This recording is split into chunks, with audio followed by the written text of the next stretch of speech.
Alam mo yung mga corrupt na feeling safe kasi tahimik lahat. Walang nagsusumbong, walang ingay. Kaya relax lang sila sa bagong SUV.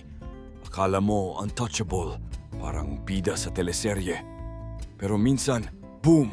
Kinabukasan, headline na, multi-million project missing. O kaya nasa 24 oras na yung mukha nila kasama ng drone shot ng mansyon. Ang bilis ng karma, parang baha sa EDSA, biglaan. Nakakatawa kasi paulit-ulit ang eksena. Project launch na may ribbon cutting, tapos wala namang project. Pero mas nakakatawa, akala nila walang nakakapansin. Hello, netizens are watching 24/7. Kaya kung isa ka sa mga yan, ingat-ingat.